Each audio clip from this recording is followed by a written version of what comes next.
It's the SMX Insider post-race show. Pro Motocross Round 1, 18th round of SMX in 2025. So much anticipation for this one.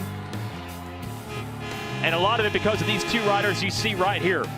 Jet Lawrence versus Eli Tomac for the first time ever in Pro Motocross. It did not disappoint. A fantastic battle at the end of the day. And Hunter Lawrence also making a return from injury up on the podium. All three of those riders were on the couch a few months ago recovering from surgery. And they're back just in time for this. And we love having the post-race show live because of that atmosphere and getting to cover it.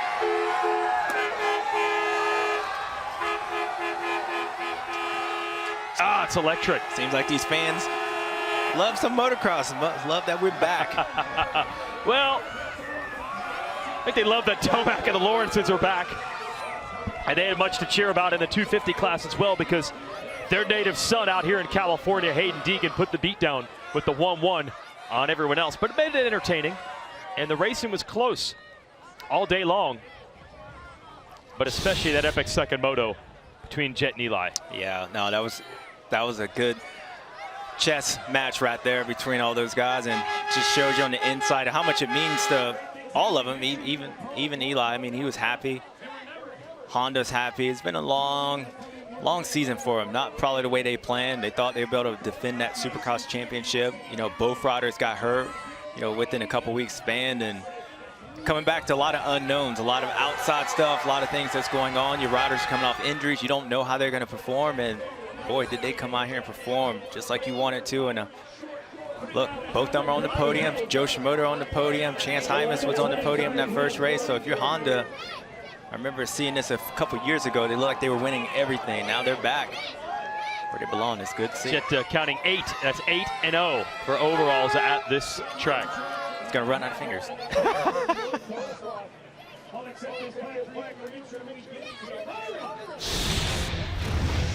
These are the highlights from Fox Raceway Round 1 of Pro Motocross. So the day unfolded, the first 30-minute and 2-lap motos of the season. 450 Moto 1. Well, Hondas have been nailing starts in this championship the last 2 years, and they almost nailed each other. The Lawrence brothers off the start, but still 1-2. Yeah, a little brother-on-brother crime right there. Jet Lawrence wanted to be out front. He mentioned how hard it was to pass, and clearly, how would he know? He didn't have to pass anybody today, but history would say when you let this guy out front here, he's going to be tough to beat. And this was the moment, first moment of the race. Chase Sexton pulling off his goggles. I mentioned he was not freestyle. He's supposed to have both hands on there, but him pulling off, a little dirt in the goggles, and then his race only went south from that point. It was tough for him to see. A few mistakes I was making. This was Hunter Lawrence getting around him, and then this was Eli Tomac right behind him, and Chase goes down. Looks like he hit neutral, hits his stomach, and comes out with a shoulder injury. We saw him laying there for a little bit. Thought maybe it was just wind knocked out of him.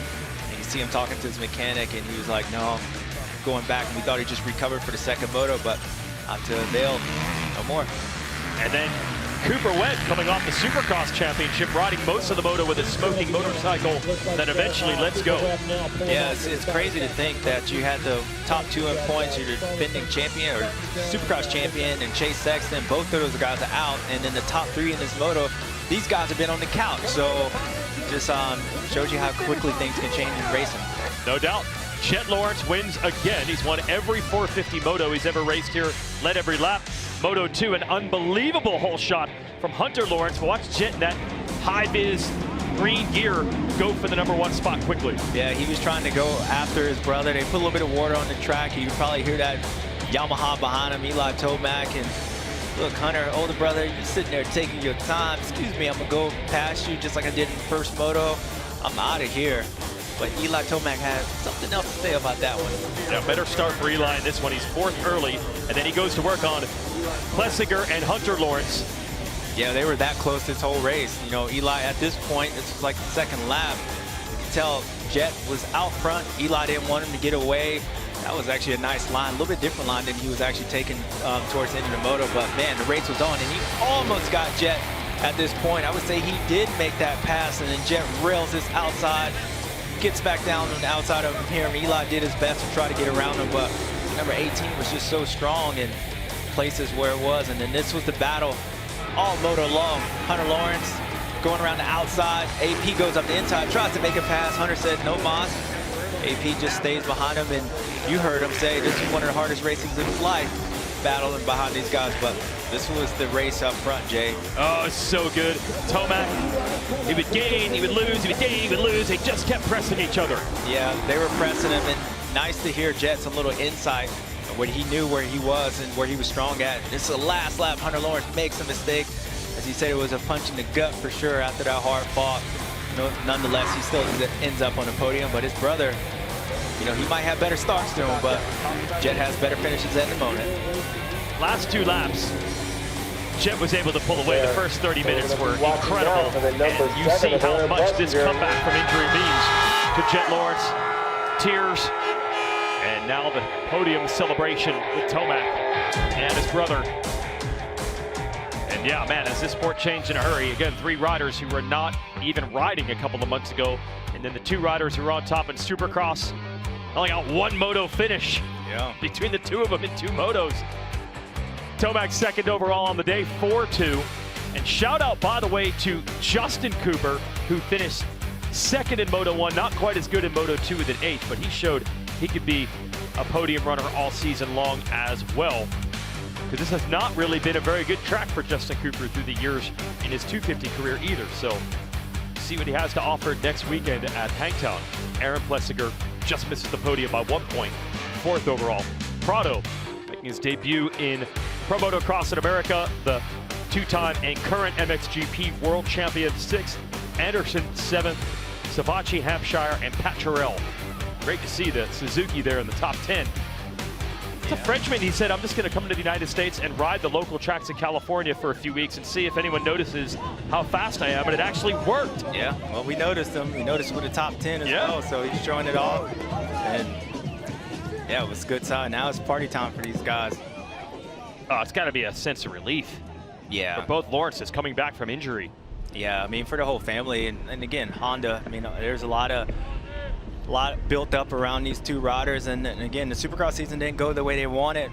You know, Joe Shimoda had that injury, and the 250 class didn't go. Chance didn't perform the way they thought. So, you know, coming in here, they knew they had the talent. They probably had one of the deepest, you know, rosters between the 450 and 250. Because some good riders that could obviously win the race. But season wasn't going the way it was on 1 and 2, but they came out here and they showed that they're still a powerhouse. You've been in this situation coming back from injury in this championship, and you won immediately, and it looks on the outside that everything is completely dialed in. Do you think when even the top 3 riders are coming back from injury, do they actually have a lot more room to grow and gain? Yeah, I mean, it's kind of, you got to define that, because when you say a lot more room to grow, they're not going to get much faster than what they're going. Okay. You know, so it's not like they're going to all of a sudden, you know, Jet wins this race by 6 seconds, and then by we get to Red Bud, he's going to be beating them by 30. That's not going to happen. But what will happen is just more confidence and the unknowns of really them just showing up at the race. Their bikes will get a little bit better, and what you'll see as the season goes on, it'll look more easier for them to be able to do it. They won't go that much faster, and you just get in the rhythm. I think the hardest part about this race, and especially for those 3 guys, is the unknown. And knowing that we thought Chase Sexton was going to be here with #1 plate. We saw how dominant he was in Supercross, probably the best he ever looked in Supercross. So you know he's a beast coming in outdoors. Chase goes out, kind of throws a wrench in, but Jet was out front. Everybody kind of had to match his pace. So I don't know how much difference that his day would have went. He was out front doing everything, making everybody dictate to what he was doing. But at the end of the day, I love what I see with Eli Tomac, and I love his interview. I love his interview. I love what I saw with him and his family, because it just shows that it means a lot to him, but he's in a spot to where it's not going to overwhelm him. If everything was based around racing, then I would say that race would probably kind of demoralize him for him, because he saw what happened with Chase, and he'll look at it like, man, this kid was injured. I can't even beat him. But now he's got his little girl. He's got his family there, and he's like, I'm going to Hangtown next week. Got to work on the bike. We'll be back. And that's the person that's going to have to beat Jet Lawrence. That attitude, and it was good to see. Yeah, and while they were battling, they were doing it on a track that had turned so rough during that second moto. And JT, Jason Thomas, on the track to show you that. All right, guys, hey, I walked out onto the racetrack right now, and it's like some sort of sick joke out here. The fact that these guys could go this fast on this racetrack, I truly don't understand how they were even doing it. I'm standing in one of the ruts. This is that inside line where Tomac started to figure out right after the finish line. We saw crashes here all day. Hammaker, Deegan had that huge mistake here. Hymas crash here in Moto 1. And it's just gotten worse. They haven't touched it all day long, and these ruts that we talked about in the track reports have now hardened to a place where they really don't give anymore, and that's so easy to make mistakes here. And I'll just, if you don't believe me, the last person that walked out here, I'll just show you. I'll show you. This is the remnant of the last person that walked out here. What? You can't come out here and survive. I got to get out of here. I don't know what's going to happen. Hey, that's a crop. So, you better take that, shoot. It's a little rough out here. I'm glad I don't have to race this racetrack, but we'll send it over to Haley and see what she's got over in the paddock. Jason Anderson here. Jason, in speaking with team personnel, seeing you come back here, you are visibly stoked with the performance, but you've only had about 7-8 rides since being back on the bike. So was this expected today? How are you feeling about the performance? Yeah, honestly, I had no idea what to expect. I ridden only, like you said, I did 3 days in a row 1 week, 4 days in a row the next week, and we're here. So it was not bad. You know, the first moto, I definitely took it slow. I didn't know how much energy I had for the whole day. And the second moto, since I saved up a little energy, I knew I could empty the tank a little bit. And to be able to get 5th in the moto was awesome. But most of all, I just had fun being at the races. You know, for you to have stepped away, you never want to have those circumstances that cause that, right? But on the other hand, a reset, potentially a good thing here. Yeah, you know, it's, I needed some time to get healthy, everything like that. And then also when you step away, you kind of realize how much you love it. So, yeah, sometimes not the way I wanted to have a break, just, you know, getting my health in order and everything like that. But at the same time, I mean, I get to do what I love to do. So today I just had a lot of fun just being here. Luckily, I had a good moto in that second moto, but most of all, even if it went bad, I'd have still enjoyed myself. He's loving being back, and we are loving having him back. Jason Anderson.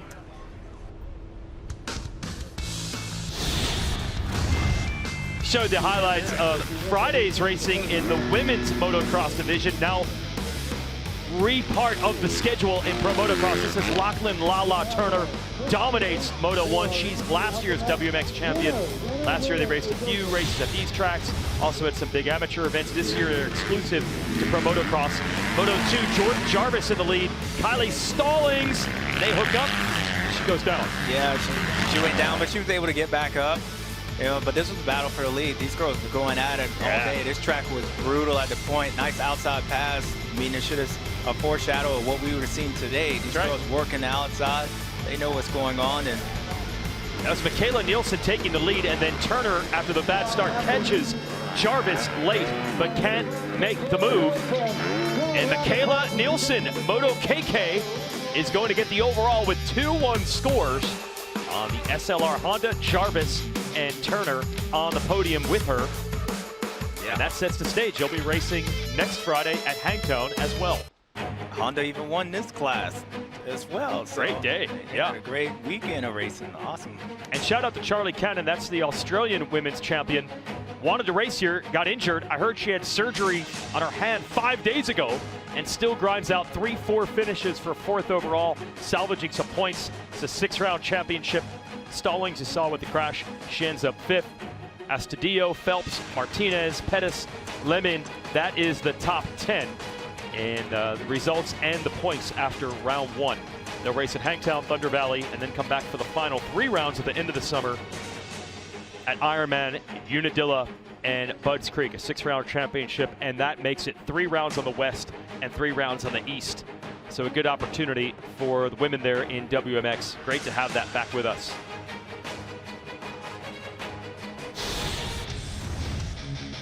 .250 highlights from round 1. Fox Raceway and the Pala Casino Spa and Golf Resort National. So much anticipation because the 250 class is always deep. There's a lot of names that can get it done, but everyone knew last year's champion Hayden Deegan would be a favorite. But off the start, it is Chance Hymas fast in qualifying, gets the whole shot. Watch Ty Masterpool outside line. Yeah, even doing the slingshot, just like we saw in the WMX. The outsides were working, and Ty wanted to get a piece of it. They didn't go exactly the way he wanted. Chance was able to get back around them on the first lap. Ty did his best to try to hold on, but Chance, the way he rode practice, the way he came out in his first moto, the kid has some speed and some confidence, and he was able to get around Ty and start pulling away. Then things started happening a little bit quick. Julian saw another outside pass right here, get around Ty, sleeping a little bit, and Julian tried his best to close in on Chance, but Chance just had a different pace, and then that #1 was coming. Kind of eased into the moto. He knew what was going to happen. Slowly, methodically made his way up, and he started coming, but Chance helped him out a little bit. Gets in this section where JT just lost and found the croc over there. You know, Chance got swallowed up. He was our first victim at that part, and that definitely cost him for a win. But Hayden Deegan, just like Supercross, hunt down Julian. Julian makes it easy for him. Hayden gets around him, and man, the way that Hayden was right all day long, it looked like everything was planned out, wasn't in a rush. Hymas is able to recover after that crash. He gets back around Beaumer, but got to watch his teammate Tom Vail coming with him, and Joe Shimoda there also. Yeah, Joe it's definitely not average today. Joe rode really good. Outside of Hayden, Joe was definitely the best. And obviously he finished second, but he kept him close, just like Elon, that 450 class. You wonder if he could get around the guy a little bit quicker. Maybe he has something, but then it was the KTM boys, second moto. Yeah, Viel and Beaumer up front. Deegan is third. Beaumer had never led a lap in Pro Motocross, but he's going to go after Viel here and make it happen. Yeah, he makes it happen on his teammate. This is the outside, almost loses the front end right here. Gonna slide around, but Tom got stuck on that inside. Julian goes around, and he did his best Chance Hymas impression, pulling away in the beginning, had a few seconds out front, but just like that first moto, here comes that #1, making his way up the inside of Tom Viel. Joe Shimoda he realized that he needed to make a pass on Tom, which he was able to do as well. Right here, looks like he got Tom caught. Tom wanted to go on the inside, but it wasn't close enough. Joe's like, oh, excuse me, I'll take it. He knew where Hayden was going, and he tried his best to stay with him, but nonetheless, Hayden Deegan started closing down on the leader, and that was Julian. Just like the first moto, make short work of him. Oh, yeah, once he uncorked it, it's even the same section of the track where he passed him in Moto1, but you see Shimoda is still right there. Yeah, and I got to give Joe credit. I mean, even coming into this, he actually had the fastest lap in the moto in the second moto, so he got hung up behind Julian. Hayden was able to make that pass, and I think the story for all these guys, when Hayden makes a pass, if you want to have a chance to beat him, you got to do it as well right then. And then you see Levi Kitchen, tough first motos. I don't know if he had a bad start. He made his way up. And then the second moto towards the end of the race, looks like he loses the chain, running inside the top 10. But again, this guy was like clockwork, dominant, just like his, his team. I wouldn't say teammate, but the guy he's going to have to race possibly next year in Jet Lawrence. Very dominant. Hayden's great today. He definitely had a plan, and he executed it. Viel and Shimoda end up on the podium with Deegan, who goes 1-1 at this track for the second year in a row. This is his home track. Grew up in Temecula, California, right next to Pala. Hymas will salvage fourth with a 3.6. Bad start in Moto2, but definitely quick. Beaumer, that's his first career top 5 overall with a 5th. It's Marchbanks, Hamaker, Moseman, Voland, and Masterpool with a 7.15. Somehow averages out to 10th overall. I guess that makes sense. 250 class. Yeah, for a while it looked like, oh, these guys are battling Deegan. These guys are challenging Deegan. But as the day unfolded, it looked more like just the way he was executing it made it look maybe a little closer than it actually was. Yeah, no, it looked a lot closer than really what it was, because when Hayden decided to make a pass, he made the pass, and then when he decided to go fast, he went faster than everybody else. And it's weird, when you look at the lap times, as I mentioned, Joe was faster than Hayden, only by a couple tenths, but he was faster. All these guys are within, I think the top 10 was within a second and a half or 2 seconds to Hayden. So it's not like he has that much speed. When I say the mental side of things, that's where Hayden's winning and beating these guys. That's clearly because when he makes the pass, he's able to pull 4 seconds out in a lap. And those guys can't even do anything about it. And when you're looking at, again, the lap times, it's not like he's just way faster than those guys. So these guys got their work cut out for them, and it's going to be more than just speed. They're not going to be able to just go out and outrun him. I believe his bike's one of the best ones, if not the best one on the racetrack. You got to beat this guy in a department that he is going to be difficult to beat, and that's upstairs mentally, because right now he's molly-whopping you guys on the mental side of things, and he's riding like a veteran in the 450 class. It's going to be a long season for these guys. You know, it's interesting. I remember when you were racing out here, you would pull these massive gaps early and then just pull a gap bigger and then bigger. And then let's see, you would get even bigger and then maybe a minute by the end of the moto. The way both Hayden and Jet Lawrence did it today was the complete opposite of that. It looked like it was in doubt, but anytime they needed it, that's when they used it. They didn't use it the whole time. Yeah, and I would say for sure, Jet was out there riding and he was letting it, he was going for it. He just knew he's smart enough to know where he needs to be at and understanding that, look, you know, nobody's going to run 35 minutes wide open, but there's sections of part of his racetrack that I need to execute. And by executing this one section, it's going to allow me to win this race. So that's how Jet did it. Wow. Hayden Deegan, as you mentioned, like back in the day, I would try to mollywop y'all by beating you by a minute. That was the way of me showing you. He's doing it a different way, and again, it's going to be hard for him because he's not taking any chances. Like he's not going out there and beating you by 30 seconds. But the impression and the hook he's putting on these guys and the hurting, he might as well won this race by a minute. They're going to feel the same way, and they're going to have to go back and watch it. So again, anything can happen. We saw what happened last year. Tom Bial came out and won Hangtown. I love what I see from Joe, but man, that kid is rolling. It's the first race, and the worst part is he just believes he's better than everybody else, and he's mentally making it happen. Yeah, and nothing today is going to change that at all because we thought he was the favorite coming in, and he ends up going 1-1. Now, not everybody, though, in the 250 class had the day they wanted. Get an update from the Triumph pits. Here's Haley Shanley. I'm here with Travis Souls, mechanic for Austin Forkner. I just want to follow up on what occurred with Austin. Give us an update. What do you know on him? I know he's good. He had some stitches done. He went down, I think we were in like 7th or 8th. Went down in front of everybody, went to get up and just got plowed by everybody. I think it was a foot peg, took to his leg. He's fine. Bike was destroyed. We came back, got it ready for Moto 2, and then had a bad start, bad gate pick, and just fought. I think we got back to 20th. But he's good. We're ready for next week. That's the update we want to hear, that he's good. You had some work to do to that bike, though. He's good. We'll be back next week. That's good to hear. Travis Souls, mechanic for Austin Forkner. He's good. Thank you, Haley. Next week, headed to Hangtown outside of Sacramento, California for the Michaels Reno Power Sports Hangtown Classic. Been racing up in that neck of the woods since the 1960s. Parts Unlimited brings you the upcoming schedule. Race Day Live starts at 1 o'clock Eastern. That's 1 hour of qualifying coverage. And the gate drop is at 4 Eastern, 1 o'clock out there in California. Inside the United States, watch live on Peacock. Outside the United States, subscribe to the SMX Video Pass. Go to supermotocross.tv. And supermotocross.com is the place for all the information on all the racing all season long. Well, this one had great anticipation, and it ended with a flurry. The Tomac versus Lawrence battle, 3 years in the making, was great. Deegan gave the home track fans everything they wanted to see, and it sets the stage for Hangtown next week. Thanks for joining us. Just getting started as well. For James Stewart, Haley Shanley, Jason Thomas, I'm Jason Wygant. That's the SMX Insider post-race show from California.